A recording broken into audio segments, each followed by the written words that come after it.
রহমতুল্লাহি ওয়া বারাকাতুহু। মানুষ প্রাণী জীবন বাঁচার পেল অনাবিল সব অধিকার। মানুষ প্রাণী জীবন বাঁচার পেল অনাবিল সব অধিকার। সব সমস্যার শ্রেষ্ঠ সমাধান তুমি আনলে পবিত্র কোরআন। তুমি দিলে মানবতার, তুমি দিলে মানবতার দ্বার খুলি। কেমনে তোমায় রই ভুলি ও মদিনার বুলবুলি। কেমনে তোমায় রই ভুলি। নবীজির প্রতি দ্রুত সালাম পেশ করছি। আমরা সকলে পড়ছি সাল্লাল্লাহু আলাইহি ওয়াসাল্লাম। আপনাদের গলার জোর কি কমে গেছে? কি মনে হচ্ছে? জোর কি কমে গেছে? একটু তাকবীর দিয়ে দেখি আপনাদের গলার আওয়াজ কেমন। নারায়ে তাকবীর। আওয়াজ কি আরো বেশি করা যেত না আব্দুল ওয়াহাব? অবশ্যই। নারায়ে তাকবীর। আল্লাহ আমাদের সকলের উপর রহম করুন। সবাই বলেন আমিন। আমি নিয়ত করেছি আপনাদের কাছে পবিত্র কোরআনুল কারীমের সূরা ইব্রাহিমের ২৭ নম্বর আয়াত নিয়ে কিছু আলোচনা করব। কোন সূরা বললাম? কথা বলতে হবে। কোন সূরা? দেখছেন, ইব্রাহিম নবী তিনি এমন একজন মহান ব্যক্তিত্ব। আল্লাহ সুবহানাহু ওয়া তাআলা কোরআনুল কারীমে তার নামে একটা সূরা দিয়েছেন। সুবহানাল্লাহ বলবেন না? এই ইব্রাহিম নবীকে আমরা কি চিনি বলুন তো? আপনাদের কাছে জানতে চাই, ইব্রাহিম নবীর সাথে আপনার কি সম্পর্ক বলুন তো?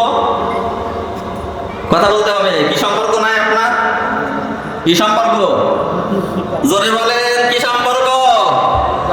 মুসলমানদের জাতির পিতাকে ইব্রাহিম আলাইহিস সালাম। না সন্দেহ আছে আপনাদের? আছে? আল্লাহ রাব্বুল আলামিন কোরআনুল কারীমে স্পষ্ট ভাবে উল্লেখ করেছেন মিল্লাতা আবিকুম ইব্রাহিম। সূরা হজের ৭৮ নম্বর আয়াতের মধ্যে আল্লাহ পাক বলেছেন, ও মুসলমানগণ, তোমাদের জাতির পিতা ইব্রাহিম খলিলুল্লাহ। জোরে সুবহানাল্লাহ বলে। ইব্রাহিম নবী জাতির পিতা। কার সিদ্ধান্ত? কার সিদ্ধান্ত ধরে বলুন? আল্লাহর সিদ্ধান্ত। এখন আমরা যদি মনে করি যে আমরা নিজেরা মিলে একটা সিদ্ধান্ত নিয়ে একজনকে জাতির পিতা বানাবো, সেটা কি হবে? বলুন, সেটা কি হবে? তার কি সম্মান দেওয়া হবে? আমরা বিগত দিনে কিন্তু দেখে বলতেছিলাম, আমরা যদি নিজেদের ইচ্ছে মতো কাউকে সম্মান দেওয়ার চেষ্টা করি আর ওটা যদি কোরআন এবং সুন্নাহ পরিপন্থী হয়, তাহলে তাকে সম্মান দেওয়া হয় না, বরং তাকে জনমের মতো অপমান করা হয়। ঠিক বললাম না ভুল বললাম? এ বিষয়ে আমাদের সামনে ইনশাআল্লাহুল আজিজ আলোচনা আসবে। খেয়াল করুন, আমি যে কথা বললাম, কোন সূরার কথা বললাম? সূরা ইব্রাহিম, আয়াত নম্বর ২৭। কত নম্বর আয়াত? কোন সূরা? আমরা পড়ছি আউযু বিল্লাহি মিনাশ শাইতানির রাজিম। বিসমিল্লাহির রাহমানির রাহিম। ইউসাব্বিতুল্লাহুল্লাযীনা আমানু বিল কওলি সাবিতি ফিল হায়াতিদ দুনিয়া ওয়া ফিল আখিরাহ। আল্লাহ রাব্বুল আলামিন এখানে বলতেছেন, একটি পবিত্র কলেমা আছে। কি কলেমা বলেন? একটি পবিত্র কলেমা আছে। ওই কলেমায় যারা বিশ্বাস স্থাপন করবে, আল্লাহ রাব্বুল আলামিন বলেন, দুনিয়া এবং আখিরাত উভয় জগতে আমি আল্লাহ তাদের প্রতিষ্ঠিত রাখবো। জোরে সুবহানাল্লাহ বলে। দুনিয়ায় তারা প্রতিষ্ঠিত হবে, আখিরাতেও তারা প্রতিষ্ঠিত হবে। কারা? ইউসাব্বিতুল্লাহুল্লাযীনা আমানু বিল কওলি সাবিত। যারা একটা প্রতিষ্ঠিত কলেমায় বিশ্বাস করবে। এই কলেমাটা কোন কলেমা? যেই কলেমার দাওয়াত দিয়েছেন সকল নবী। আপনাদের কাছে জানতে চাই, সকল নবী যেই কলেমার দাওয়াত দিয়েছেন সেই কলেমাটা কি? আপনারা বলুন, লা ইলাহা ইল্লাল্লাহ। জবান ছেড়ে দিয়ে লা ইলাহা ইল্লাল্লাহ, লা ইলাহা। পাখির গানে গানে, হাওয়ার তানে তানে, পাখির গানে গানে, হাওয়ার তানে তানে, ওই নামেরই সুর শোনা যায়, ওই নামেরই সুর শোনা যায়। বলে মাতোয়ারা লা ইলাহা ইল্লাল্লাহ, লা ইলাহা ইল্লাল্লাহ, লা ইলাহা ইল্লাল্লাহ, মুহাম্মাদুর রাসূলুল্লাহ। জোরে পড়েন সাল্লাল্লাহু আলাইহি ওয়াসাল্লাম। আপনাদের কাছে জানতে চাই, এই প্রতিষ্ঠিত কলেমায় তৈয়বায় যারা বিশ্বাস স্থাপন করবে তারা সম্মানিত হবে কয় জায়গায়? কয় জায়গায় বললাম? 2 জায়গা। কোন কোন জায়গা? দুনিয়া এবং কথা বলতে হবে। আগেই বলেছি, আমি কিন্তু দেশে বিদেশে আলহামদুলিল্লাহ অনেক প্রোগ্রাম করার সুযোগ পাই, কিন্তু মূলত আমি একজন শিক্ষক মানুষ। কাজেই আমার মতো আমি বলে যাব ফিডব্যাক কি পাইলাম। আমরা কিন্তু এটা হিসেব করি, ক্লাসে কি ফিডব্যাক হচ্ছে। শিক্ষকরা কিন্তু এটা দেখে যে আমি এত সময় কথা বললাম, এখান থেকে আমি কি তথ্য দিলাম, সেখান থেকে আমি ফিডব্যাক কি পাইলাম। কাজেই আমরা আলোচনা করব, পারস্পরিক মত বিনিময় নিয়ে আপনাদের কথা বলতে হবে। রাজি আছেন তো সবাই? না বিরক্ত হবেন আপনারা?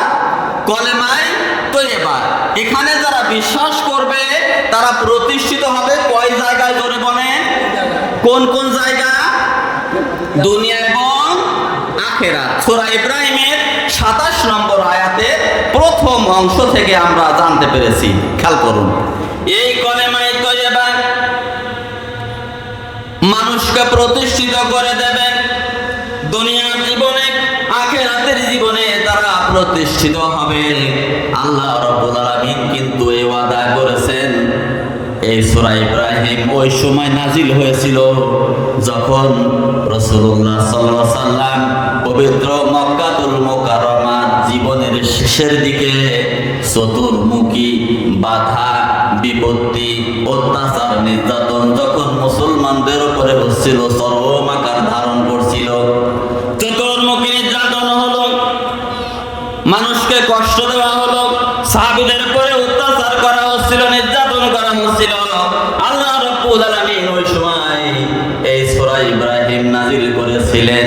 আল্লাহ রাব্বুল আলামিন এখানে স্পষ্ট করে বুঝিয়েছেন, এই পবিত্র কলেমায় যারা বিশ্বাস স্থাপন করে, এই অনুপাতে যারা জীবন যাপন করবে, কোনো বাতিল শক্তি তাদেরকে হারিয়ে দিতে পারবে না। সুবহানাল্লাহ বলেন। কোনো বাতিল শক্তি তাদেরকে পরাজিত করতে, কথা বলছেন না কেন? পারবে না। কে বলতেছেন? আল্লাহ। তাদের প্রতিষ্ঠিত কে রাখবে? আল্লাহ সুবহানাহু ওয়া তাআলা নিজে। মক্কায় চতুর্দিক দিয়ে সাহাবীদের উপরে অত্যাচার, হযরতে বিলাল রাদিয়াল্লাহু তাআলা আনহুর উপরে কি অমানবিক নির্যাতন না তারপরে করা হয়েছে, যেটা ভাষায় বর্ণনা করা যায় না।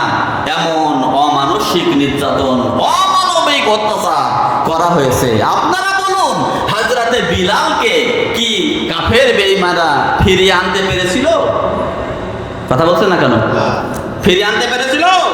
হযরতে বিলাল তিনি অটল ছিলেন, পরের মতো দাঁড়িয়েছিলেন। তাকে কাফের বেঈমানেরা সরাতে পারে নাই, টলাতে পারে নাই। এই পৃথিবীর চিরাচরিত নিয়ম হচ্ছে, মানুষ যখন সত্যের পথে আসে, ন্যায় এবং সত্যকে যখন মানুষ অনুসরণ করে, চতুর্দিক দিয়ে অত্যাচার আসে, নির্যাতন আসে। এটা যুগে যুগে হয়েছে, বর্তমানেও হচ্ছে, ভবিষ্যতেও হবে। আমরা অনেক কিছু দেখেছি, আমাদের চোখের সামনে অনেক দৃশ্য আমরা দেখেছি। কিন্তু আপনাদের কাছে যদি জিজ্ঞাসা করা হয়, আপনাদের কাছে যদি প্রশ্ন করা হয়, সত্যের সেনানী যারা হয় তারা কি কোনোদিন বাতিলের কাছে মাথা নত করে? আপনারা কি বলবেন? করে কি? কোনোদিন দেখেছেন যে সত্যের সেনানী তারা বাতিলের কাছে মাথা নত করেছে? কোনোদিন আমরা দেখি নাই, ভবিষ্যতে দেখবো এমন কোনো সম্ভাবনা নাই। চতুর্মুখী অত্যাচার এবং নির্যাতন, অথচ তাদেরকে ফিরিয়ে রাখা যায় না, ন্যায় এবং সত্য থেকে তাদেরকে সরানো যায় না। কোন শক্তির বলে তারা দাঁড়িয়ে থাকে? কাফের বেঈমানেরা নির্যাতিত হয়, তারা নিষ্পেষিত হয়, তারা তাদের অস্তিত্ব হারিয়ে ফেলে, অথচ ঈমানদারেরা টিকে থাকে এই পৃথিবীতে। তাদের টিকিয়ে রাখেন আল্লাহ। কে রাখেন বলেন? আপনারা নিশ্চয় জানেন, এই যে বিগত দিন আমরা দেখেছি বাংলাদেশে আলেম ওলামাদের উপরে অত্যাচার নির্যাতন কিন্তু কম হয়নি। আপনারা কি মনে করেন? একদম ফেয়ার ভাবে নিরপেক্ষ দৃষ্টিকোণ থেকে বিচার করবেন। আপনি যেহেতু মুসলিম, আমি একজন মুসলিম, আমাদের কি পরিচয় বলুন? আমাদের কি পরিচয়? মুসলমান। আমাদের দল তো একটাই, আমরা সবাই মুসলমান। আমাদের রব একজন, তিনি কে? জোরে কথা বলুন। আল্লাহ। আমাদের নবী মুহাম্মদুর রাসূলুল্লাহ সাল্লাল্লাহু আলাইহি ওয়াসাল্লাম। আমাদের হেদায়েতের মূল মন্ত্র, আমাদের সংবিধান কয়টা? একটা, কোরআন। আর আমাদের দলের নাম, আমাদের দ্বীনের নাম, আমাদের ধর্মের নাম কি? ইসলাম। কাজে ইসলামের মধ্যে এই যে বিভিন্ন রকমের গ্রুপিং যেটা করা হয়, বিভিন্ন দল করা হচ্ছে, এটা কিন্তু ঠিক না। এটা কি ঠিক? আপনারা কথা বলেন না কেন? এটা কখনো ঠিক নয়। আমাদের মূল পরিচয়, আমরা মুসলমান, আমরা আল্লাহর বান্দা, আমরা রাসূলুল্লাহর উম্মত। এই জন্য আপনার ওই 2 নম্বরই পরিচয়কে আপনি মাইনাস করে দিন, ওটা আপনি বাদ দিন। আপনার মূল পরিচয় মুসলিম, সেই হিসেবে আপনি একটু নিরপেক্ষ দৃষ্টিকোণ থেকে বোঝার জন্য চেষ্টা করুন। বিগত দিন আমরা যে অত্যাচার দেখলাম, নির্যাতন দেখলাম, একটি কথা আপনাদের কাছে তুলে ধরি। বিশ্বনন্দিত মুফাসসির আল্লামা দেলাওয়ার হোসেন সাঈদী, আল্লাহ ওনার কবরটাকে জান্নাতুল ফেরদাউসের বাগান বানিয়ে দেন। সবাই বলেন আমিন। উনার পরে অত্যাচার কি কম হয়েছে? দীর্ঘ 13টি বছর তাকে জেলখানার মধ্যে অবরুদ্ধ করে রাখা হয়েছিল। যে তথ্য আমরা বর্তমান খুঁজে পাচ্ছি, তাকে তো ইনজেকশন পুশ করে তাকে তো শহীদ করে দেওয়া হয়েছে। তার নরমাল মৃত্যু ছিল না, যে তথ্য আমরা খুঁজে পাচ্ছি। আমরা কি দেখলাম দীর্ঘদিন? তারপরে অত্যাচার হলো, তারপরে নির্যাতন হলো, জেলের মধ্যে অবরুদ্ধ করা হলো, তাকে কত রকমের রিমান্ড নেওয়া হলো। অথচ যেদিন তাকে ওই জেলখানা থেকে আনা হলো হসপিটালে ভর্তি করবে বলে, ওই সময় উনি গাড়ি থেকে নেমেছিলেন, উনার মুখে একটা হাসি। আপনারা কি দেখেছিলেন? কি দেখেছিলেন বলুন তো? উনার হাসিতে কি প্রমাণ করে বলুন? কি ওনার হাসিতে কি প্রমাণ করে? অনেক প্রমাণ ওই হাসিতে আমরা পাই। তার মধ্যে একটা প্রমাণ, এত অত্যাচার এবং নির্যাতন করে তাকে সত্য থেকে এক বিন্দু সরানো যায়নি। কথা ঠিক বললাম কিনা? এক বিন্দু সরানো যায়নি। তিনি হাসি মুখে সেটা বরণ করেছেন। আপনি বলবেন এরকম কেন হয়? কেন সত্যের সেনানীরা এভাবে পাহাড়ের মতো দাঁড়িয়ে থাকে? কোনদিন বাতিলের কাছে কেন মাথা নত করে না? আল্লাহ রাব্বুল আলামিন সূরা ইব্রাহিমের এই 27 নম্বর আয়াতের মধ্যে তার জবাব দিয়েছেন, ইনসাবিতুল্লাহুল্লাযীনা আমানু বিল কওলি সাবিতি ফিল হায়াতিদ দুনিয়া ওয়া ফিল আখিরাহ। আল্লাহ রাব্বুল আলামিন বলেন, পবিত্র কলেমা, শাশ্বত কলেমা, এই কলেমায় যারা বিশ্বাস করবে তারা বাতিলের কাছে তো মাথা নত করবে না, দুনিয়ায় তারা পরাজিত হবে না। কারণ আল্লাহ রাব্বুল আলামিন তাদেরকে সোজা করে রাখবেন। একটু সুবহানাল্লাহ বলে। দুনিয়াতেও রাখবেন, আখিরাতেও রাখবেন। আল্লাহ পাক স্পষ্ট ভাবে বলে দিয়েছেন। এখন এই কলেমায় কি আমরা বিশ্বাস স্থাপন করি নাই? লা ইলাহা ইল্লাল্লাহ, এই কলেমায় কি আমরা বিশ্বাস করেছি না করিনি? দুই একজন লোক কথা বলেন, বাকি লোকেরা কথা বলেন। আপনারা কি ভয় পাচ্ছেন? আমার কথা কি বুঝতে সমস্যা হচ্ছে? তো এইরকম অবস্থা কেন? কথা বলতে রাজি হচ্ছেন না কেন? জি আমি তো শুনতে পাচ্ছি না। কেন শোনা যাবে না? কথা বলতে হবে, কথা বলেন। লা ইলাহা ইল্লাল্লাহ। দেখছেন আপনার অবস্থাটা? লা ইলাহা ইল্লাল্লাহ, এই যে কলেমা, এই কলেমায় কি আমরা বিশ্বাস স্থাপন করেছি না করিনি? ধরে বলেন করেছি। এই কলেমায় বিশ্বাসী যারা হয়, আল্লাহ সুবহানাহু ওয়া তাআলা তাদেরকে প্রতিষ্ঠিত রাখবেন। তারা কোনদিন বাতিলের কাছে মাথা নত করবে না। জোরে সুবহানাল্লাহ বলেন। আমরা বর্তমান কি দেখতে পাচ্ছি? আমাদের পার্শ্ববর্তী দেশ ভারত বিভিন্ন ভাবে বাংলাদেশকে নিয়ে ষড়যন্ত্র করতেছে। আপনারা কি খেয়াল রাখতেছেন? বিভিন্ন ভাবে তারা চক্রান্ত করতেছে। আমরা এই সময় মুসলমানদেরকে বলতে চাই, আপনারা আপনাদের ইমানকে উজ্জীবিত করো। আমরা ভারতকে স্পষ্ট করে বলে দিতে চাই, মুসলমান আল্লাহকে ভয় করে, পৃথিবীর অন্য কাউকে ভয় করার সময় মুসলমানদের নাই। আপনারা কি মনে করেন আমাদের প্রতিষ্ঠিত রাখবেন কে? আল্লাহ। তিনি ওয়াদা করেছেন সূরা ইব্রাহিমের 27 নম্বর আয়াতের মধ্যে স্পষ্টভাবে আমরা দেখেছি। আল্লাহ সুবহানাহু ওয়া তাআলা ওখানে যে কথাটি বললেন, তো আমরা সেই কলেমায় বিশ্বাসী। এই কলেমায় বিশ্বাসী হতে গেলে শুধু মুখে বললাম লা ইলাহা ইল্লাল্লাহ এতটুকু যথেষ্ট হবে না, অনেকগুলো গুণ অর্জন করতে হবে। কি করতে হবে?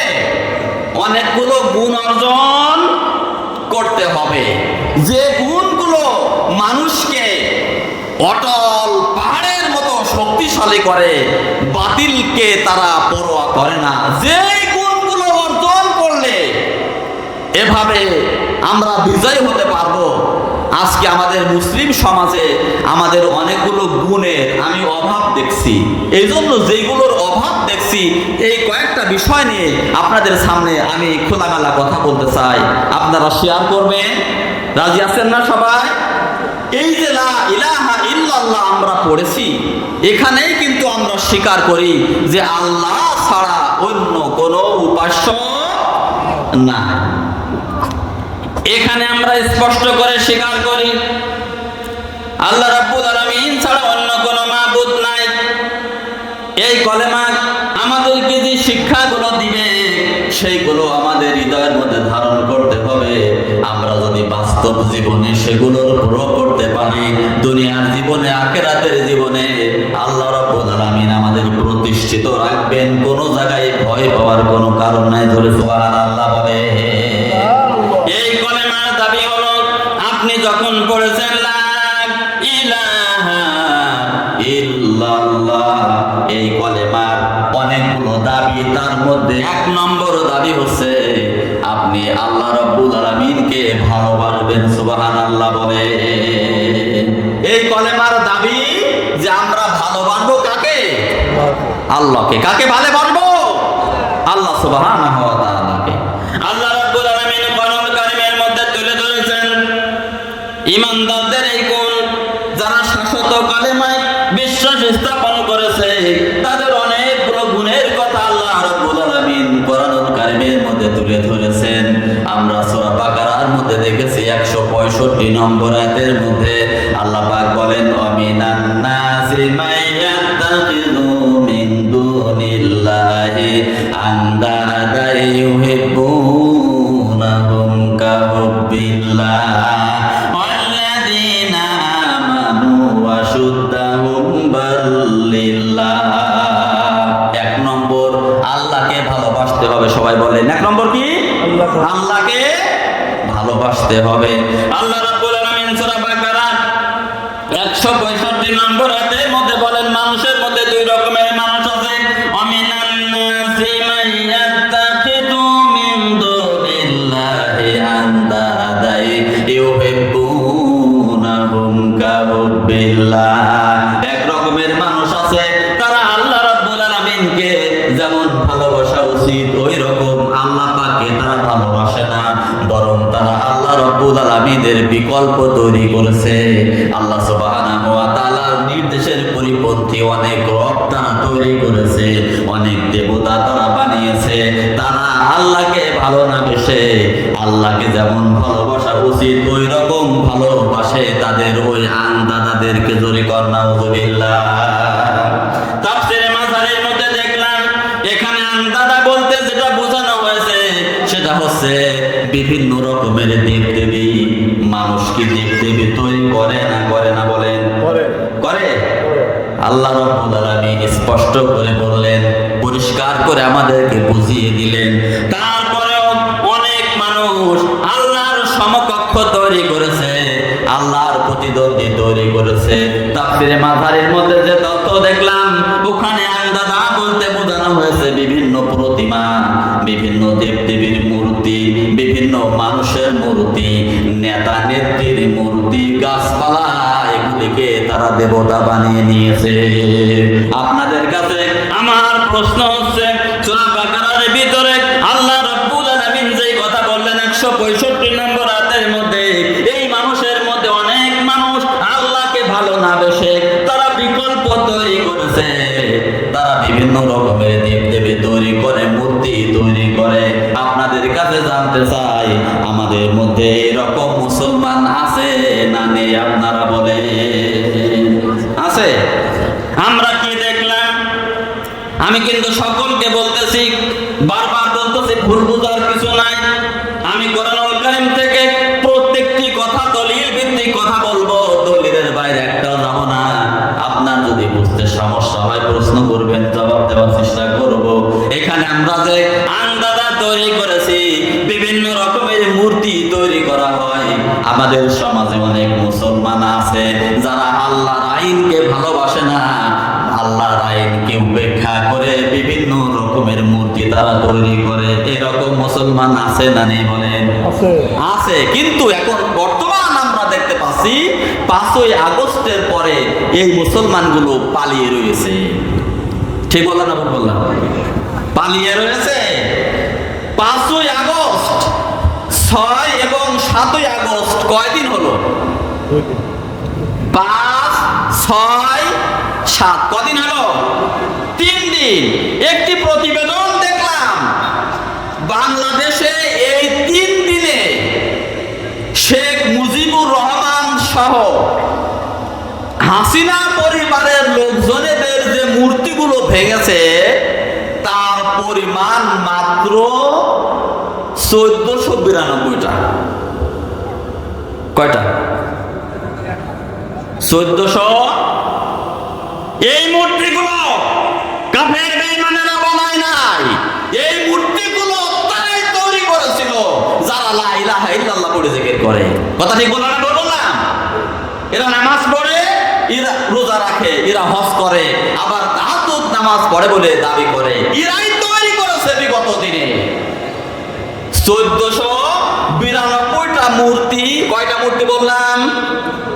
আপনাদের বলতে হবে কয়টা? 1492টা মূর্তি বাংলাদেশে ভাঙা হয়েছে আগস্ট মাসের 5 তারিখ, 6 তারিখ এবং 7 তারিখ। এই 3 দিনের তথ্য দিলাম। গত কয়দিন আগে যে প্রতিবেদন দেখলাম, বিগত এই ফ্যাসিস্ট সরকার মূর্তি তৈরি করার জন্য 4000 কোটি টাকা খরচ করেছিল। নাউজুবিল্লাহ বললেন না? কত টাকা? 4000 কোটি টাকা একটা প্রতিবেদন দেখলাম। হাজার হাজার কোটি টাকা দিয়ে মূর্তি তৈরি করা হয়েছে। কিসের জন্য তৈরি করা হয়েছে? বঙ্গবন্ধু শেখ মুজিবুর রহমানকে স্মরণীয় করার জন্য। মানুষ তাকে ভালোবাসবে, তার মান বাড়বে, ইজ্জত বাড়বে, সম্মান বাড়বে। আপনাদের কাছে জানতে চাই, এই যে মূর্তি তৈরি করে কারোর সম্মান বাড়ানোর চেষ্টা, এটা কি কোরআন হাদিস দ্বারা অনুমোদিত না কোরআন হাদিসের বাইরে? আপনাদের কাছে জিজ্ঞেস করব, সম্মান কি কোরআন হাদিসের মধ্যে না এর বাইরে? কোরআন হাদিসের মধ্যেই সম্মান আছে। আপনি ইজ্জত পেতে চান, আপনি সম্মান পেতে চান, তাহলে কোরআন এবং হাদিসের মধ্যে খুঁজুন। এর বাইরে সম্মান পাওয়া যাবে না।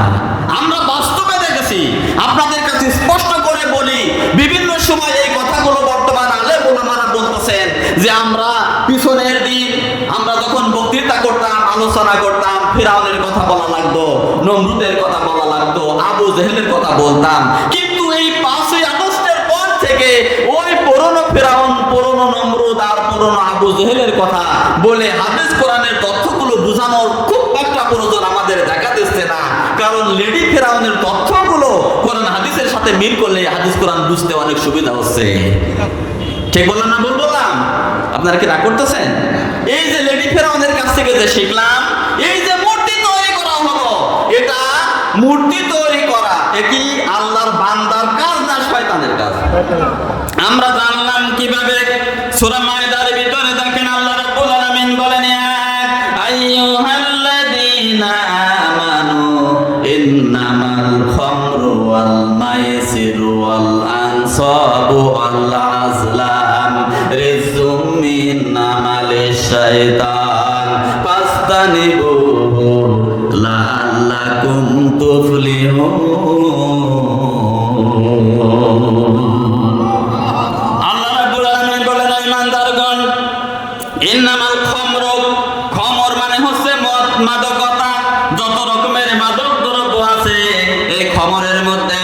ওয়াল মাইসির, মাইসির মানে হচ্ছে ওই বিভিন্ন রকমের জুয়া আছে, বিভিন্ন রকমের জুয়া যেগুলো আছে ক্যাসিনো সহ বিভিন্ন পদ্ধতি। আপনাদের এলাকায় এরকম তো বর্তমান নাই, আছে? এখনো কি আছে? খবরদার, খবরদার, এগুলো শয়তানের কাজ। মদ, জুয়া। ওয়াল আনসাব, আনসাব মানে হচ্ছে মূর্তি তৈরি করা। আনসাব মানে কি? মূর্তি তৈরি করা। সেটা পাথরের হতে পারে, সেটা কাঠের হতে পারে, অন্য কোনো ভাস্কর্য হতে পারে, ভাস্কর্যের নাম হতে পারে, মুরের নাম হতে পারে, বিভিন্ন নাম হতে পারে, এই যেগুলো তৈরি করা হয়। আর ওয়াল আজলাম, 4 নম্বর হচ্ছে বিভিন্ন রকমের লটারি, যে লটারির মাধ্যমে জনগণের সম্পদ হরণ করে নিয়ে 2-1জনকে দেওয়ার ব্যবস্থা করা হয়। আল্লাহ রাব্বুল আলামিন স্পষ্ট করে সূরা মায়দার 90 নম্বর আয়াতের মধ্যে বলতেছেন এইগুলো সব শয়তানের কাজ। জোরে কর নাউযুবিল্লাহ। ওখানে কি কি শয়তানের কাজ বলা হলো? একটা হচ্ছে মদ, মাদকতা। বলেন সবাই, মদ, মাদকতা। আর একটা কি? জুয়া। আর একটা কি? মূর্তি তৈরি করা। আর একটা হচ্ছে কি? লটারি, যেটা জনগণের অধিকার নষ্ট করে। কয়টা হলো? এবার বলুন তো কি কি? সামনে থেকে বলবেন। 1 নম্বর কি হলো?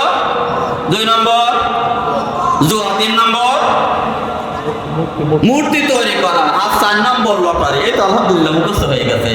এই 4টে কাজ হচ্ছে শয়তানের কাজ। কাজে লা ইলাহা ইল্লাল্লাহ বড় ব্যক্তি, মাইকের আওয়াজ যেদিকে যায় সকলকে বলি, এই কাজ করা কিন্তু আপনার জন্য বৈধ নয়। আল্লাহ এগুলো হারাম করে দিয়েছেন। আমরা ওখান থেকে দূরে থাকবো। রাজি আছি না সবাই? আমরা যারা বিভিন্ন রকমের মাদকতার সাথে জড়িয়ে আছি, বর্তমান সমাজেও দেখা যায় বিভিন্ন স্থানের মাদকতা, এখান থেকে যুব সমাজকে বাঁচাতে হবে।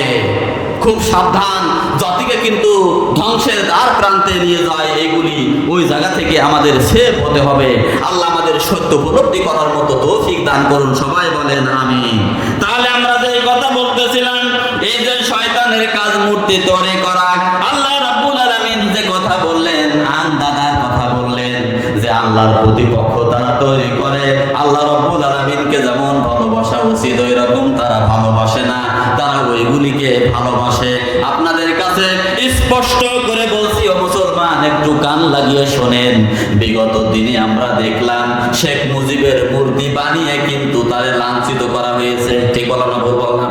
তার কারণ আগস্ট মাসের 5 তারিখে, 6 তারিখে, 7 তারিখে এই মূর্তিগুলো ভাঙা হয়েছে। কিভাবে ভাঙা হয়েছে আমরা দেখেছি, বিভিন্ন রকমের তথ্যে আমরা সরাসরি এগুলো দেখেছি, তামাম পৃথিবী দেখেছে। ঠিক বললাম না ভুল বললাম? ওই মানুষটার মূর্তি বানিয়ে তার গলায় দড়ি টানানো হয়েছে, জুতার মালা গলায় দেওয়া হয়েছে। ছোট ছোট বাচ্চারা, তারপর সেনা ছেলেরা ওই মুজিবের মাথায় পিশাব করেছে। ঠিক বললাম না ভুল বললাম? এগুলোকে আপনারা দেখলেন? আমি কি ভুল বলছি নাকি না সত্য বলছি?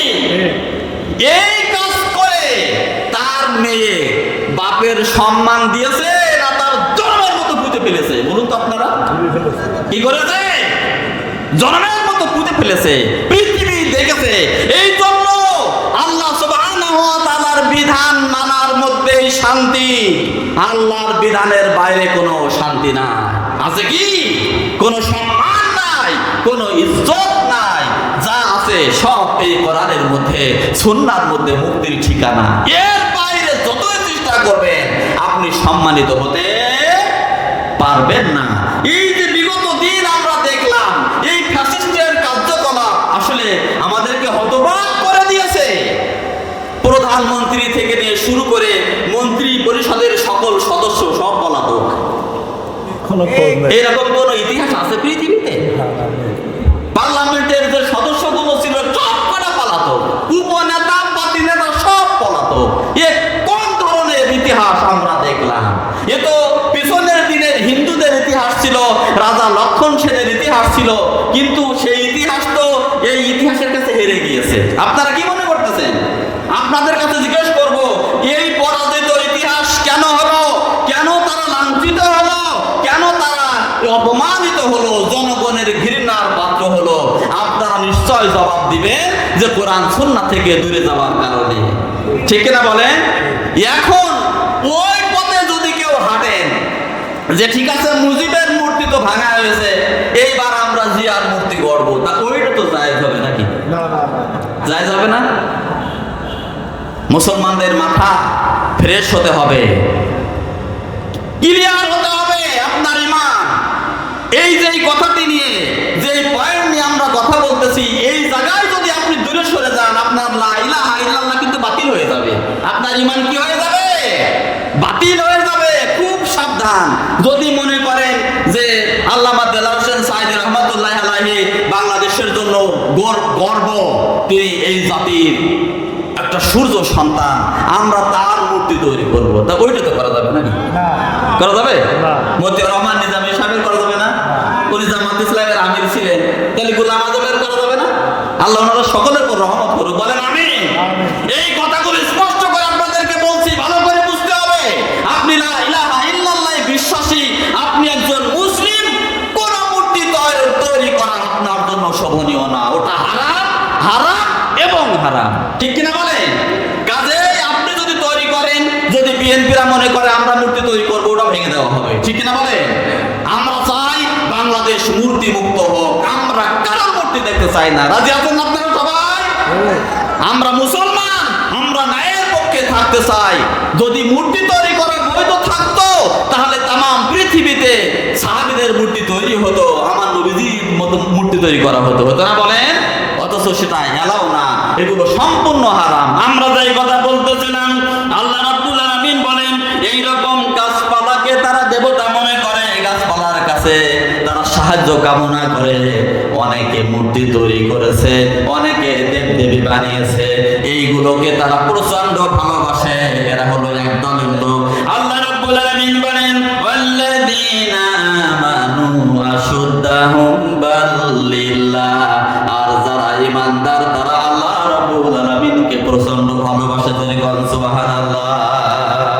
তাহলে আমরা ঈমানদার, আমাদের ঈমানের দাবি লা ইলাহা ইল্লাল্লাহর দাবি, তাওহীদের এক নম্বর দাবি। ভালোবাসবো কাকে? জোরে বলতে হবে, কাকে ভালোবাসতে হবে? আল্লাহকে। আপনি এখন প্রশ্ন করতে পারেন যে আমি তো আল্লাহ রাব্বুল আলামিনকে ভালোবাসবো, তা ভালোবাসা প্রকাশ করব কিভাবে? আপনি মনে মনে ভাবতে পারেন আমি কিভাবে আল্লাহর কাছে প্রেম নিবেদন করব, কি করে ভালোবাসা নিবেদন করব? আমি কি বাংলায় বলবো যে আল্লাহ আমি তোমারে ভালোবাসি? আপনি ভাবতে পারেন না, এটা এই জায়গায় মনে হয় না দিতে বলা লাগবে আল্লাহু ইউহিব্বুকা, ও আল্লাহ আমি তোমার ভালোবাসি। কেউ ভাবতে পারেন যে ইংরেজিতে বললে আসলে হবে কি হবে না, ও আল্লাহ আই লাভ ইউ, আমি আল্লাহ তোমারে ভালোবাসি। এইরকম ভালোবাসা নিবেদন করার পদ্ধতি কি? ওই জায়গায় পৃথিবীর কোন হুজুরের মতামত দেওয়া লাগবে না। আল্লাহ রাব্বুল আলামিনের ভালোবাসা, আল্লাহকে কিভাবে ভালোবাসতে হবে সেই পদ্ধতি আল্লাহ রাব্বুল আলামিন নিজেই শিখিয়ে দিয়েছেন। একটু সুবহানাল্লাহ বলে।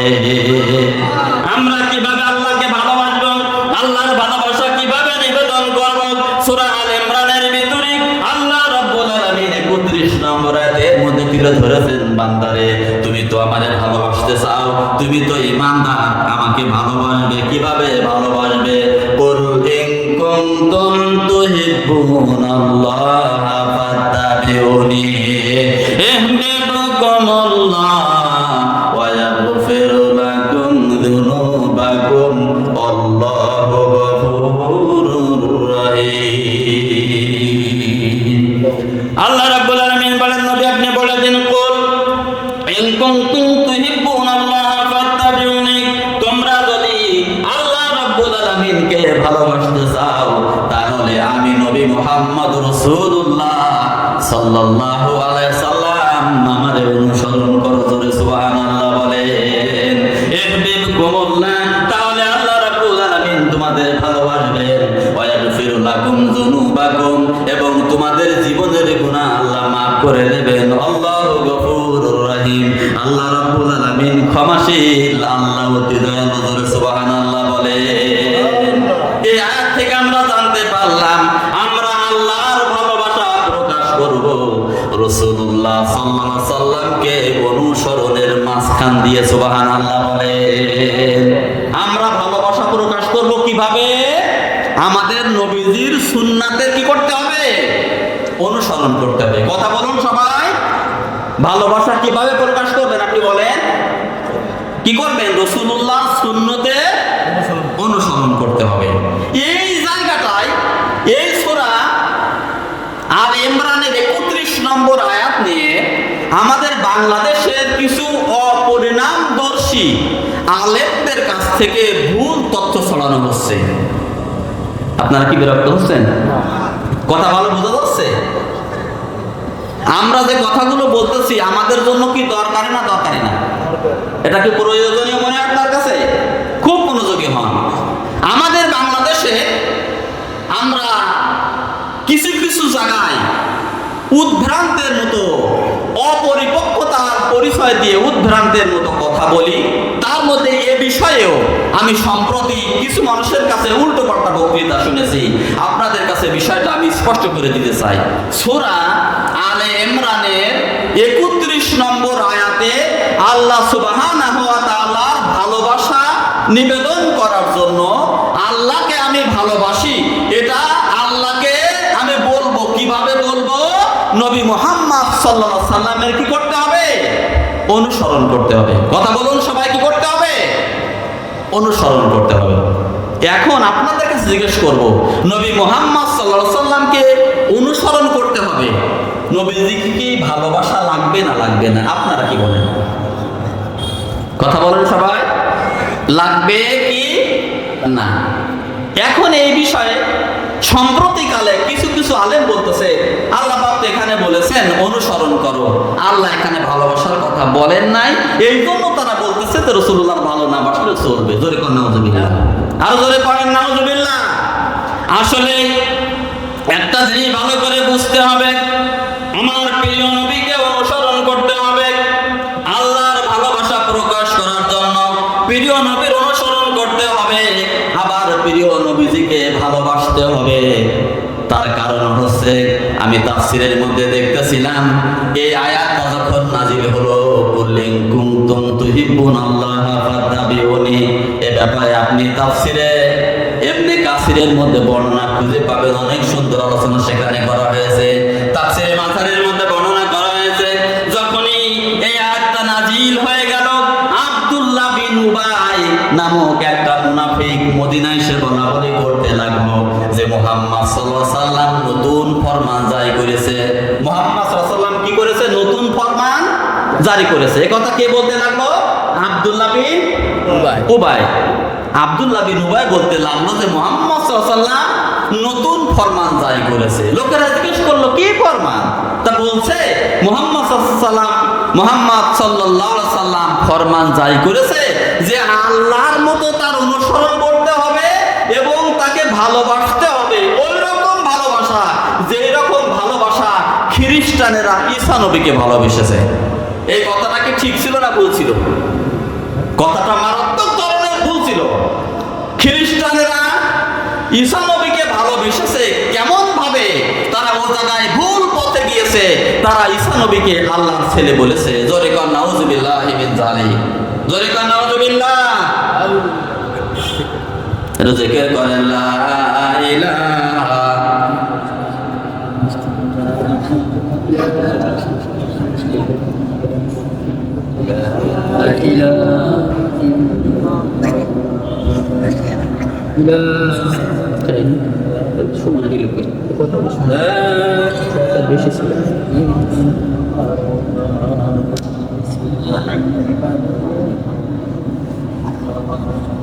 আপনারা কি ঝিমিয়ে পড়লেন নাকি? কি ঘটনা? কথা বলতেছেন না? অনেক প্রোগ্রাম তো করার সুযোগ হয়, কিন্তু আপনাদের এই প্রোগ্রামটা কেন ব্যতিক্রম ধর্মী মনে হচ্ছে? কারণ কি? জনগণ মনে হচ্ছে জানো ঘুমান্ত, এখনো মনে হচ্ছে ভীত। আপনারা কি ভীত? ভয় পাচ্ছেন নাকি? কার ভয় পাবেন আপনি? আল্লাহ ছাড়া তো অন্য কাউকে ভয় করা লা ইলাহা ইল্লাল্লাহ পরিপন্থী। এবার আলোচনা হবে সামনে ইনশাআল্লাহ। বলেন সবাই, বলেন ইনশাআল্লাহ। তো জিকির করেন লা ইলাহা ইল্লাল্লাহ, লা এই কটা লোকে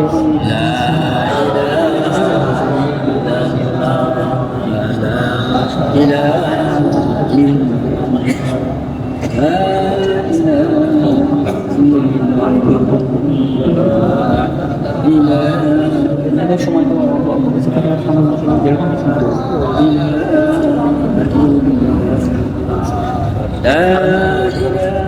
সময় না হলে খুবায়ে বেখানে প্রেমের খেলা, কাফিররা দিল তাকে কতই জ্বালা। খুবায়ে বেখানে প্রেমের খেলা, কাফিররা দিল তাকে কতই জ্বালা।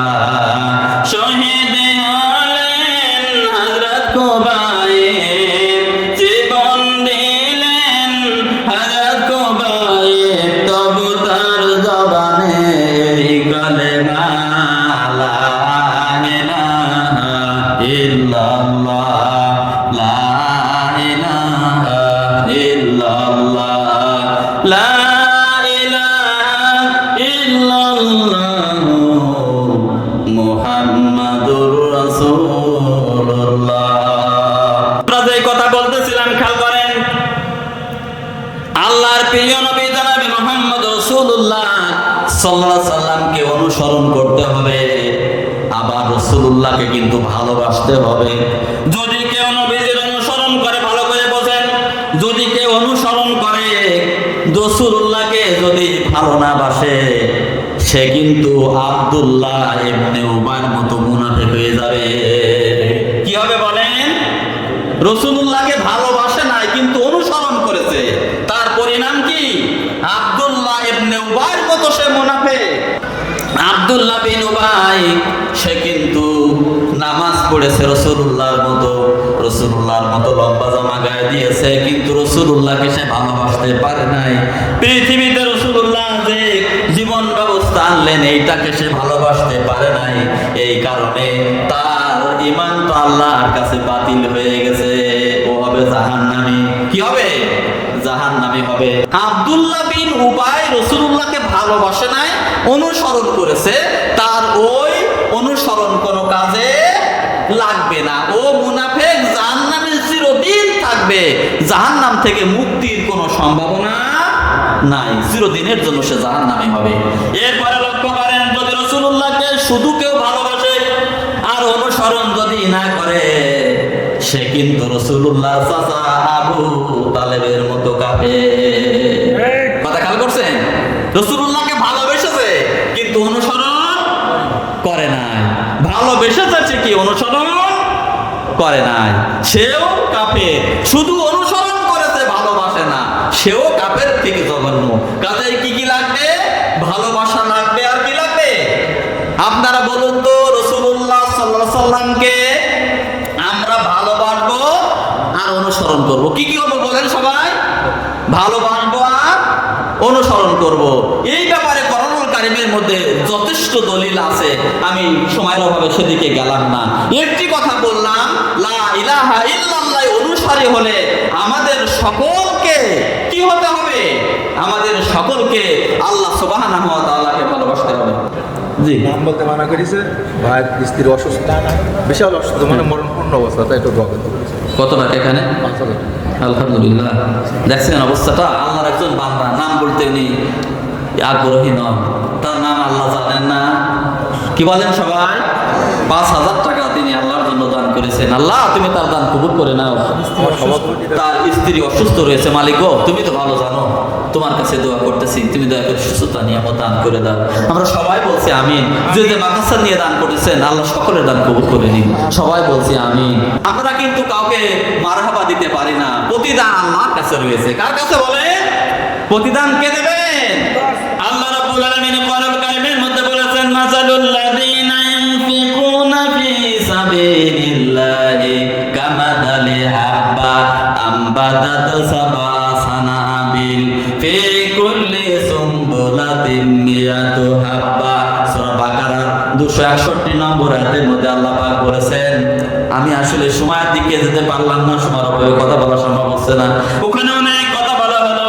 আল্লাহ রাব্বুল আলামিন ওখানে বলেছেন, যদি কেউ আল্লাহর জন্য দান করে, একটা দান করলে সেখান থেকে আল্লাহ পাক একটা শীষের সাথে তুলনা দিয়েছেন, যে একটা শস্য কেউ দান করলো, সেখান থেকে চারা বেরিয়ে গেল, একটা থেকে 7টা শীষ হয়ে গেল। প্রত্যেক শীষে 100 টাকা করে দানা। আল্লাহ পরিষ্কার করে বুঝিয়েছেন, 1 থেকে 700 গুণ পর্যন্ত সওয়াব আল্লাহ দিয়ে দেবে। সুবহানাল্লাহ। আল্লাহু ইউদাইফু লিমান ইয়াশা আল্লাহু ওয়াসিউন আলীম। আল্লাহ রাব্বুল আলামিন বলেন, আমি যদি ইচ্ছে করি এর চাইতে অনেক বেশি সওয়াব তোমার হাতে ধরিয়ে দিতে পারি। কথা খেয়াল করতেছেন আপনারা? 1 নম্বরের দাবি কি বললাম? তাওহীদের 1 নম্বরের দাবি কি বলেছি? আল্লাহকে কি করতে হবে? বলেন, ভালোবাসতে হবে। বলেন সবাই কি করতে হবে? আল্লাহকে ভালোবাসতে হবে। আর শয়তানের কাজ আমরা সূরা মায়েদার 90 নম্বর আয়াত পড়ে পেয়েছি 4টে। কি কি বলেন তো দেখি? শয়তানের কাজ, আমরা শয়তানের কাজ জেনেছি কয়টা বললাম? 4টা। কি কি বলুন তো? একটা হচ্ছে মাদকতা, আরেকটা কি? জুয়া, আরেকটা মূর্তি, আরেকটা লটারি। জনগণের এই লটারির মধ্যে আবার ডিভিশন আছে, 2 রকমের লটারি আছে। আল্লাহর একজন বান্দা 100 টাকা দান করেছেন পিতা মাতার জন্য, আল্লাহ দান কবুল করে নিন, সবাই বলেন আমিন। লটারির মধ্যে আবার গ্রুপিং আছে, 2টো আছে, একটা লটারি বৈধ আর একটা হারাম। কথা বলার সময় নেই, যেতে পারলাম না। তো যেই কথা বলতেছিলাম, 1 নম্বরের দাবি আল্লাহকে ভালোবাসতে হবে, আরেকটা দাবি তাওহীদে। 1 নম্বর তো গেল, এই 2 নম্বরের অনুভূতিটা আমাদের মধ্যে থাকতে হবে। লা ইলাহা ইল্লাল্লাহ বিশ্বাসী যারা, তাদেরকে সকল সময় মনে রাখতে হবে যে আমি একজনের গোলাম, আমি একজনের দাস, তার নাম হচ্ছে আল্লাহ। নাম কি বলেন? আল্লাহ। আমরা আল্লাহর দাস, আল্লাহর গোলাম, এই কথাটা সকল সময়ের জন্য মনে রাখতে হবে। যেখানে আপনি যান আপনার মনে রাখতে হবে আপনি স্বাধীন নন, আপনি একজনের গোলাম। বলুন তো আপনি কার গোলাম? লজ্জা করে বলতে? আল্লাহর গোলাম বলতে কি লজ্জা করে? আসলে আমাদের ভালো করে বুঝতে হবে, আপনি আল্লাহর গোলাম। এই মানুষের জন্য যত রকমের সম্মাননা আছে, যত রকমের ডিগ্রি আছে, যত রকমের পদবি আছে, সবচাইতে উপরের পদবীর নাম হচ্ছে আব্দ। কি? আব্দ মানে কি? গোলাম, বান্দা, দাস। আল্লাহ রাব্বুল আলামিন আমাদের প্রিয় নবী জনাব মুহাম্মদ রাসূলুল্লাহ সাল্লাল্লাহু আলাইহি সাল্লামকে যখনই সম্মাননা দিয়ে আদর করে ডেকেছেন, তার সম্বন্ধে যখন কথা বলেছেন, নবী রাসূল এরকম না বলে আল্লাহ পাক তাকে আব্দ বলে সম্বোধন করেছেন। সুবহানাল্লাহ বলে। একটু সময় দিতে হবে, খেয়াল করেন সকলে। আমরা যদি কোরআনুল কারীম দেখি, সূরা বনী ইসরাঈলের 1 নম্বর আয়াত, আসলে আব্বা গোলাম হতে পারা যে সম্মানের ব্যাপার, যে একটা প্রমাণ দিয়ে সামনে যাব। লা ইলাহা ইল্লাল্লাহ আমরা যারা পড়েছি, আমাদের মনে রাখতে হবে, সকল সময়ের জন্য মনে রাখতে হবে, আমি আল্লাহর গোলাম, আল্লাহর দাস। এই যে সম্মাননা ডিগ্রি, আল্লাহ রাব্বুল আলামিন সূরা বনী ইসরাঈলের 1 নম্বর আয়াতে কি বলেছেন? সুবহানাল্লাযী আসরা বিআবদিহি লাইলাম মিনাল মাসজিদিল হারামি ইলাল মাসজিদ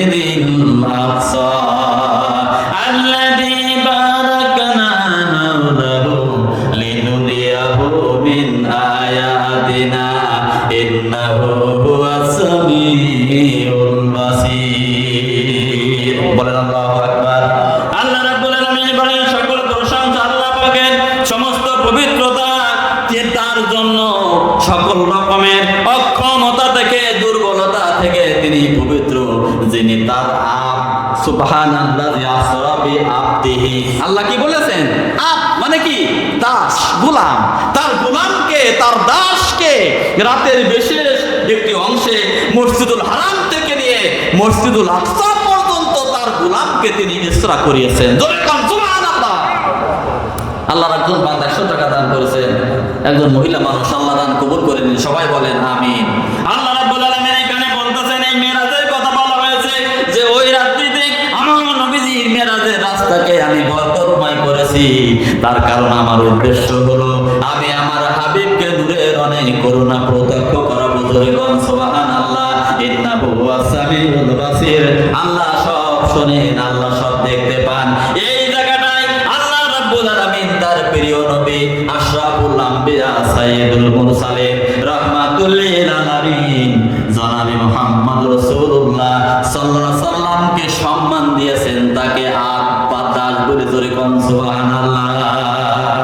আপনি চলে যান সূরা বাকারার ভিতরে 23 নম্বরে দেখবেন, ওয়া ইন কুনতুম ফি রাইবিম মিম্মা নাযালনা আলা আবদিনা ফাতু বিসূরাতিম মিন মিথলিহি ওয়াদু শুহাদাকুম মিন দুনিল্লাহি ইন কুনতুম সাদিকিন। এখানে আল্লাহ রাব্বুল আলামিন বলেন, আমার দাস, আমার বান্দা মুহাম্মদ সাল্লাল্লাহু আলাইহি ওয়াসাল্লামের উপরে আমি যেই কোরআন নাযিল করেছি, তোমার যদি সন্দেহ হয় তাহলে এই কোরআনুল কারীমের ছোট্ট সূরার মতো করে একটা সূরা তুমি বানাও। আল্লাহ বাদ দিয়ে তোমাদের যত সাহায্যকারী আছে তাদের সহযোগিতা নাও, যদি সত্যবাদী হও। এই জায়গায় আল্লাহ রাব্বুল আলামিন তার প্রিয় হাবিবকে আব্বা দাস বলে সম্বোধন করেছেন। সুবহানাল্লাহ বলে। এইরকম যদি আমি প্রমাণ দেই, ঘন্টার পর ঘন্টা প্রমাণ দেওয়া যাবে, অসংখ্য প্রমাণ দেওয়া যাবে যে মানবতার জন্য সব চাইতে বড় ডিগ্রি যদি আমরা আল্লাহর গোলাম হতে পারি। কার গোলাম? আমাদের এই প্রিয় নবী যে শিক্ষা দিলেন, এই কলেমা আমরা পড়েছি, তাওহীদের স্বীকৃতি দিয়েছি। নবীজি আমাদের কলেমায়ে শাহাদাত শিখিয়েছেন, সেটা কি?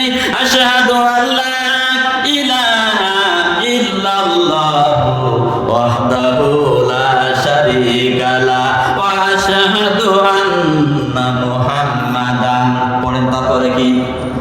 আবদুহু ওয়া রাসূলুহু। এই জায়গাটাও কিন্তু আল্লাহ রাব্বুল আলামিনের প্রিয় নবী মুহাম্মদ রাসূলুল্লাহ সাল্লাল্লাহু আলাইহি সাল্লামকে আব্দ এবং রাসূল বলে আল্লাহ পরিচয় দিয়েছেন। সেটা রাসূলুল্লাহর মাঝখান থেকে আমরা জেনে ফেলেছি। সুবহানাল্লাহ বলে। হাদিসের ভিতরে যদি নবীজি যখন এই দাওয়াত দিলেন, মদিনায় যাওয়ার পরে কয়েকজন খ্রিস্টান এসেছে রাসূলুল্লাহর কাছে। কে এসেছে বলেন? কথা বলতে হবে, কে আসছে? খ্রিস্টান এসে বলছে, হে মুহাম্মদ রাসূলুল্লাহ, আপনি কি দাওয়াত দেন? আপনার কথা শুনতে গেলে কি করা লাগবে? নবীজি বললেন, স্বীকার করা লাগবে। আশহাদু আল্লা ইলাহা, পড়েন, আশহাদু আল্লা ইলাহা ইল্লাল্লাহু ওয়াহদাহু লা শারীকা লাহু ওয়া আশহাদু আন্না মুহাম্মাদান আবদুহু ওয়া রাসূলুহু। আল্লাহকে মানতে হবে, এক বলে মানতে হবে, সে ছাড়া কেউ নেই, স্বীকার করতে হবে। মুহাম্মদ রাসূলুল্লাহ আল্লাহর আব, আল্লাহ রাসূল মানতে হবে। খ্রিস্টানেরা বলল, আপনি কেমন কথা বলতেছেন? আপনি নবী, আপনি কেন আব হতে যাবেন? খ্রিস্টানেরা বলতেছে, তাহলে আপনার কাছে এবার প্রশ্ন করব, আমাদের নবী ঈসা সম্পর্কে আপনার ধারণা কি? তিনি কি আল্লাহর গোলাম কিনা? হযরতে হুজুরে পাক সাল্লাল্লাহু আলাইহি ওয়াসাল্লাম বললেন, আদম নবী থেকে নিয়ে শেষ নবী পর্যন্ত যত নবী পৃথিবীতে এসেছেন, সকল নবী আল্লাহর আব্বা গোলাম বা দাস ছিলেন। সুবহানাল্লাহ বলে। ওই খ্রিস্টানেরা বললে, আবার কেমন কথা? আপনি তো আমাদের নবী ঈসা নবীকে অপমান করতেছেন। কারণ যদি বলা হয় ঈসা নবী আল্লাহর দাস, আল্লাহর আব, উনি তো খেপে যাবেন, উনি রাগ করবেন, ওনার সম্মানে বাধা দেবে, উনি তো আপত্তি করবেন। এই মুহূর্তে জিবরিল আমিন ওহী নিয়ে হাজির হয়ে গেল। সূরা নিসার 172 নম্বর আয়াত নাযিল হয়ে গেল। আল্লাহ রাব্বুল আলামিন বলেন, লা ইয়াস্তানকিফাল মাসীহু আইয়াকুনা আবদাল লিল্লাহি ওয়া মাল মালাইকাতুল মুকাররাবুন। আল্লাহ রাব্বুল আলামিন বললেন, না, কখনো নয়, আমার নবী ঈসা এবং ফেরেশতা যারা, তারা কোনোদিন আল্লাহ রাব্বুল আলামিনের গোলাম হতে লজ্জাবোধ করেন না। সুবহানাল্লাহ বলে, আরো বলে পড়েন সুবহানাল্লাহ। আমাদের জন্য সবচাইতে বড় মর্যাদা, আমরা আল্লাহর আব্দ, আল্লাহর গোলাম, সবচাইতে বড় মর্যাদা। লা ইলাহা। আসসালামু আলাইকুম, ভালো আছেন? যেই কথা বলতেছিলাম, আমরা সবাই আব্দ। কার আব্দ বলেন? আল্লাহ। এই যে আব্দ আবার হচ্ছে কয়েক রকমের, তার মধ্যে এক রকমের আব্দ হচ্ছে, আসলে আমি কথা বলার সময় নাই, আমাদের পরিস্থিতি কি, আমরা কিন্তু আল্লাহর গোলাম, আল্লাহর দাস, তবে আমাদের স্বাধীনতা বলে কিছু নাই, আমরা হলাম আল্লাহর কৃতদাস। কি দাস বলেন? আল্লাহর কি দাস? কৃতদাস। আল্লাহ আমাদের কিনে নিয়েছেন। আপনি বলবেন তার প্রমাণকে, আসলে কথা বলার সময় হলো না। আল্লাহ রাব্বুল আলামিন সূরা তাওবার 111 নম্বর আয়াতের মধ্যে বলেছেন, ইন্নাল্লাহা আশতারা মিনাল মুমিনিনা আনফুসাহুম ওয়া আমওয়ালাহুম বিআন্না লাহুমুল জান্নাহ। আল্লাহ পাক বলেন, মুসলমানেরা খেয়াল করেন, যারা লা ইলাহা ইল্লাল্লাহ পড়েছেন, আল্লাহ পাক ওখানে বলতেছেন, নিশ্চয় আমি যারা ঈমান এনেছে তাদের জান এবং মাল জান্নাতের বিনিময়ে আমি কিনে নিয়েছি। সুবহানাল্লাহ বলে, তার মানে লা ইলাহা ইল্লাল্লাহ পড়েছি, আমরা আল্লাহর কাছে বিক্রি হয়ে গেছি। কি হয়েছে বলেন? আমরা বিক্রি হয়ে গেছি। মালিক যেভাবে বলবে আমাদের সেভাবে চলা লাগবে। রাজি আছি তো সবাই? সবাই রাজি আছি তো? আর যদি মনে করেন যে না, আমি আমার ইচ্ছে মতো চলবো, আমার মালিকের নির্দেশনা অনুপাতে আমি চলবো না, আমার জুত মতো, আমার ইচ্ছে মতো, স্বাধীনতা মতো চলবো, তাহলে কিন্তু এই লা ইলাহা ইল্লাল্লাহ মূল্যহীন হয়ে গেল। আমি চেয়েছিলাম কয়েকটা পয়েন্টের পরে যে যেটা আমাদের সমাজের মধ্যে ঘাটতি আছে এগুলো তুলে ধরতে, কিন্তু সময়ের অভাবে সেদিকে যাওয়া গেল না। যতটুকুন কথা বললাম, আল্লাহ পাক যেন আমাদের আমল করার তৌফিক দান করেন। আমরা যদি শিক্ষা নিতে পারি, বর্তমান সময় থেকে, প্রেক্ষাপট থেকে যে শিক্ষা নিতে পারি, আমার কাছে মনে হয় আগামী দিনের বাংলাদেশ কোরআনের বাংলাদেশ হবে। আপনারা কি মনে করেন? আগামী দিনের পার্লামেন্ট হতে হবে কোরআনের পার্লামেন্ট। রাজি তো সবাই? ইনশাআল্লাহ। কারণ আমাদের জানমাল আমরা বেঁচে দিয়েছি কার কাছে? কিসের বিনিময়ে? জান্নাতের বিনিময়ে। জান্নাতে যেতে চাই তো সবাই? যদি চাই তাহলে আমার স্বাধীনতা কিছু নাই, আল্লাহ যেভাবে বলেছেন সেভাবে চলা লাগবে, রাসূলুল্লাহর দেখানো রাস্তায় চলা লাগবে। তাই যদি হয় জান্নাত পাওয়া যাবে, আর যদি ওই রাস্তা থেকে স্লিপ করে অন্য জায়গায় যাওয়া হয়, দুনিয়ায় শান্তি হবে না, পরকালে জাহান্নামে নিক্ষিপ্ত হওয়া লাগবে। আল্লাহ মহাসত্য যেন আমাদের বোঝার মতো তৌফিক দান করেন। সবাই বলছি আমিন। আপনাদের সবার কাছে দোয়া চাচ্ছি। আসসালামু আলাইকুম ওয়া রাহমাতুল্লাহি ওয়া বারাকাতুহু।